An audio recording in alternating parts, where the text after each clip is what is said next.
స్పష్టంగా కేసీఆర్ గారికి తెలంగాణ మీద ఉన్న ప్రేమ, స్పష్టంగా దీని ద్వారా అవ్వాతాతల మీద ఉన్న ప్రేమ, ఒంటరి మహిళల మీద ఉన్న ప్రేమ, వితంతుల మీద ఉన్న ప్రేమ, ఇవాళ డయాలసిస్ పేషెంట్స్ మీద ఉన్న ప్రేమ, ఇలా చేనేత కార్మికుల మీద ఉన్న ప్రేమ, బీడీ కార్మికులు ఉన్న ప్రేమ, ఇలా గీతా కార్మికులు ఉన్న ప్రేమ స్వయంగా ఇలా కనబడతా ఉంది.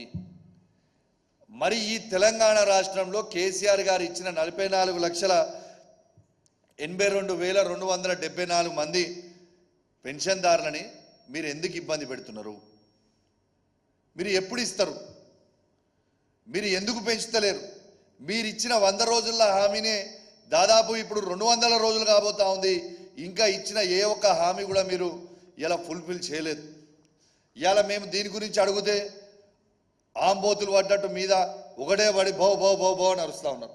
అరుచుడు కాదు, మీరు తెలంగాణ ప్రజలకి సమాధానం చెప్పాల్సిన బాధ్యత మీ మీద ఉంది. మీరు పెంచకపోతే, మీరు అడగకపోతే, మీరు ఇవ్వకపోతే మేము మాత్రం ఖచ్చితంగా మిమ్మల్ని ప్రశ్నిస్తూనే ఉంటాం.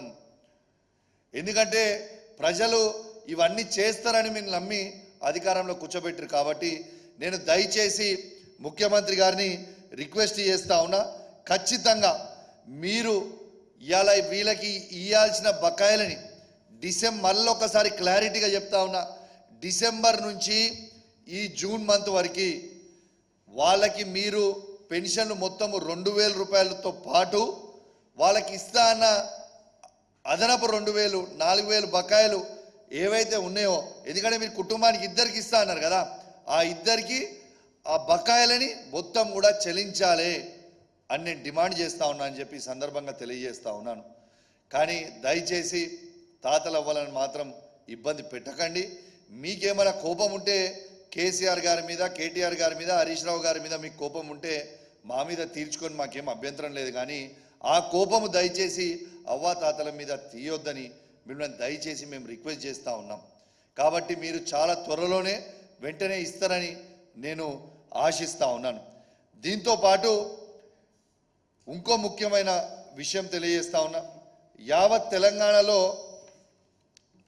తెలంగాణలో ఇప్పుడు కొత్తగా వీళ్ళు చేసే పని, మా బీఆర్ఎస్ పార్టీ శాసనసభ్యులు ఉన్న నియోజకవర్గాలలో 34 నియోజకవర్గాలలో ఏదైతే మేము ఇప్పుడున్న 34 మంది ఉన్నాం కదా, మా 34 నియోజకవర్గాలలో మాకు ఎమ్మెల్యేలకి తెలియకుండా, ప్రోటోకాల్ పాటించకుండా ఇలా కళ్యాణ లక్ష్మి చెక్కులు వచ్చినాయి. ఆ కళ్యాణ లక్ష్మి చెక్కులు ఎమ్మెల్యేలకు తెలియకుండా ఇవ్వడం ఎంతవరకు కరెక్ట్ అని నేను అడుగుతా ఉన్నాను. ఇలా యావత్ మీడియా సమక్షంలో చూపిస్తూ ఉన్నాను.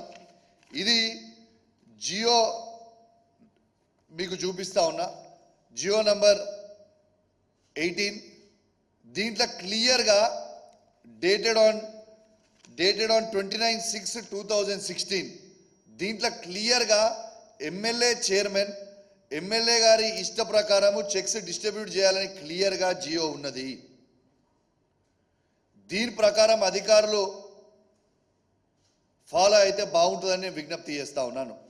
ఇలా మీకు స్వయంగా చెప్తా ఉన్నాను, ఎంత బాధాకరం అంటే, ఇలా ఉదాహరణ చెప్తున్నా, నా నియోజకవర్గంలో ఒక శాసనసభ్యునిగా అఫీషియల్గా నేను లెటర్ పెట్టి 5 మండల ఎంఆర్ఓలకి లెటర్ పెట్టి డేట్లు ఇచ్చి, మా జియో కాపీ అటాచ్ చేసి డేట్లు ఇచ్చి, దయచేసి నేను మా ప్రజలకి చెక్స్ అనేది నేను డిస్ట్రిబ్యూట్ చేయాలి, మీరు డిస్ట్రిబ్యూట్ చేయడానికి తగిన అరేంజ్మెంట్ చేయండి అని అఫీషియల్గా నేను లెటర్ రాసిన.